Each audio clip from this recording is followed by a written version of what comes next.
Por exemplo, posso dar um shift maluco de assunto? Claro. Ó, por exemplo, uma coisa que eu ando pensando muito, tá? Como a gente deve, hoje em dia, efetivamente entender o que é inteligência artificial. Eu acho que isso é uma coisa que a gente não pode delegar, porque esse entendimento, no final das contas, é o entendimento do mundo que a gente vai estar. Porque essa fusão entre o físico e o digital já aconteceu. Agora, a fusão entre a ação feita pelo cérebro humano, pelo processamento informacional no plano biológico, e o processamento fora, está acontecendo, está na iminência de se tornar absolutamente intrincada. Eu acredito que já está acontecendo. Já está acontecendo.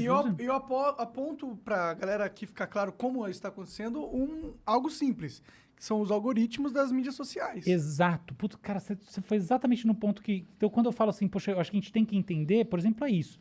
Olha só, hoje em dia, o algoritmo de mídias sociais mais poderoso que existe é o do TikTok, tá? E como é que você faz essa... Como é que se sabe isso? É o seguinte, você cria um bot, tá? Você cria 100 bots. Cada um você dá um propósito. E você não explica qual é o propósito.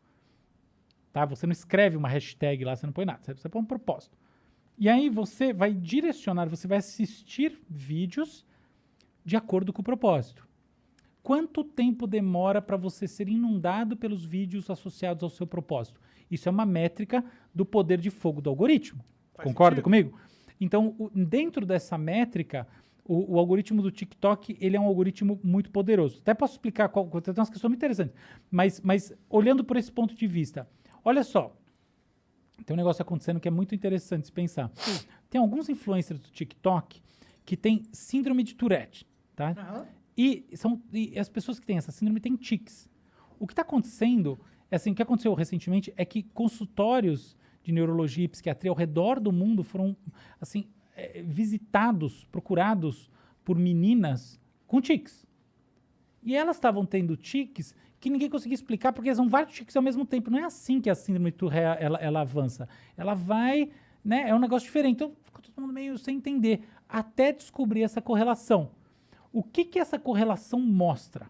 Ela mostra não apenas, no meu ponto de vista, tá, que existe uma identificação, a vulnerabilidade de adolescentes, a coisa toda. Não, não é isso.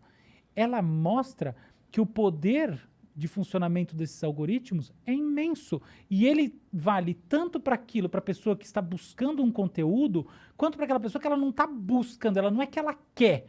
Ela é uma espécie de presa fácil ao conteúdo, entendeu? Porque ela tem um perfil que tem uma certa vulnerabilidade. Então, quando eu falo entender esse tipo de lógica, é muito assim, qual que é a dinâmica de funcionamento desses sistemas? Então, por exemplo, a gente tem 3 grandes modelos de inteligência artificial. A gente tem a inteligência artificial que basicamente ela é reativa. Então, por exemplo, assim, quando você vai pegar o algoritmo de recomendação de filme da Netflix, tá? Então ele vai te dar um filme, mas aquilo que você está fazendo naquele momento não vai impactar a sequência de filmes que você vai ver depois. Ele tem uma atualização. Você tem um outro tipo que é de memória de curto prazo. Tá? O tipo de memória de curto prazo é, por exemplo, quando você pensa o carro autodirigível. Tá? O carro autodirigível, ele avança tecnologicamente em níveis, tá? Nível 4 e 5 são os níveis mais avançados. Imagina que ele está no nível 4 ou 5. Então, o carro está aqui andando e ele vai mudar de faixa. O que ele precisa? Ele precisa de um buffer de memória no qual ele possa mapear o comportamento dos outros carros para ele saber onde ele vai. Ou seja, ele tem uma memória que, na prática, significa uma taxa de atualização em tempo real, ok? E aí você tem um outro tipo que é tipo uma inteligência artificial que efetivamente consegue fazer analogias, fazer mapeamentos de uma área na outra. Aquela geralzona pica. Que seria isso aí, essa mesmo. Então, que não existe. Não existe, exatamente. Existe conceitualmente, não existe na prática. Sim. Então, o que acontece? Esses algoritmos, hoje em dia, cada vez mais, eles funcionam com buffers extremamente inteligentes. Então, são algoritmos com memória, com taxa de atualização em tempo real, que levam a convergência muito rápida em cima de alguma coisa. Isso gera uma coisa curiosa, tá? Então, que é o seguinte, ó. Imagina que, eu não preciso nem imaginar, um fato, nós gostamos de vinho. Aí a gente começa se eu tivesse uma conta no TikTok, eu procuraria vinhos lá. Aí eu começo a olhar vinhos. Daqui a pouco ele entende que é vinho, o algoritmo, né? Ele, né? Não tem personificação possível no caso desse. Pode ser elas, viu? Pode ser ela, né? É ela, tipo no filme Her. Genial aquele Inclusive, filme. eu prefiro, né? Se for fazer uma inteligência artificial, faça feminina. Você sabia que as vozes são sempre femininas, né? Todo mundo prefere. Claro. Lógico. Eu entendo. Inclusive as mulheres, sabe? Tem uma questão toda de percepção implícita de agressividade.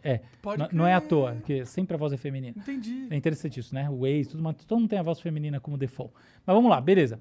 Aí eu tenho o algoritmo. Se eu sou um ser humano normal, eu não quero reduzir minha vida a vinho. Ou seja, ser inundado com vinho não é necessariamente bom funcionamento. Porque as pessoas têm interesses diversos. De fato, os algoritmos funcionam assim, eles te dão alguma diversidade. Mas existe uma questão que é muito interessante, que é, no final das contas, eles te dão mais daquele estímulo do que você mesmo buscaria espontaneamente. E o que acontece é que, pelo menos, essa é minha tese, tá? Não está em lugar nenhum também, se alguém estiver assistindo, sempre tem gente assistindo, não roube minha tese. Mas o que eu sinto, o que eu acho que acontece, é que você acaba sendo sufocado, existe um overwhelming, como se diz em inglês, de um mesmo conteúdo. E isso daí gera em você uma dessensibilização. É tipo o problema do filme pornográfico. O filme pornográfico, para mim, não tem problema nenhum. Mas a lógica do filme pornográfico é uma lógica de dessensibilização do sexo mais animal que tiver. Sim. Então, quando eu falo do problema, não é o problema do filme em si. O problema é da lógica de quem, só filme pornográfico, né? Essa coisa toda, no final das contas, pode atrapalhar os relacionamentos, uma coisa assim, porque, no final das contas, existe uma dessensibilização do ponto de vista da experiência, entendeu? Sim, você vai lá, tá transando com a sua mina, do jeito bem whatever, e você fala, mano, eu vejo a mina plantando bananeira com 7 caras atrás, exato. Ou outras coisas mais. É isso aí. Então olha dentro do mundo do algoritmo como isso é absolutamente paradigmático. Quer dizer, como isso é a regra. Você começa a ter dessensibilização. Qual que é a solução? Manda o conteúdo mais intenso. Porque, veja bem, a lógica das bolhas e da radicalização na internet não é uma lógica maquiavélica qualquer. Não, é o seguinte, depois de um tempo vendo o mesmo conteúdo, você começa a ter dessensibilização. O que você faz? Manda aquela paulada mais radical, porque aquilo chama atenção. E no final das contas, qual que é a sua métrica? Tempo assistindo. Então como é que você vai aferir a sua métrica? Pelo tempo que a pessoa está vendo um vídeo. O que ela vai ver mais? Aquilo que chama atenção, não necessariamente aquilo que ela gosta. Então ela começa a ser tomada, do ponto de vista da sua atenção, pelo caráter extremo do estímulo. Só que como o estímulo vai sendo repetido, no caso o vídeo, ela vai achando que aquilo tá normal, ela vai implicitamente, não é que ela acha conscientemente. Ela começa a sentir que tá de boa, é tipo filme pornográfico. Um negócio que fica 2 anos sem ver o filme pornográfico, você fala, caralho, que negócio louco, entendeu? É assim, todo mundo. Então, existe uma lógica, e por exemplo, quando a pessoa tem, aí vai o caso desses tics, essa coisa toda. Então a pessoa começa a ter um negócio, ela tem uma ansiedade, um negócio assim. Então, essa pessoa, ela começa a ver vídeos sobre depressão, ansiedade, etc e tal, daqui a pouco ela está vendo os vídeos, tipo, radicais no negócio. E é óbvio que ela começa a naturalizar aquela experiência e achar que, tipo, o mundo é um lugar que não presta para viver.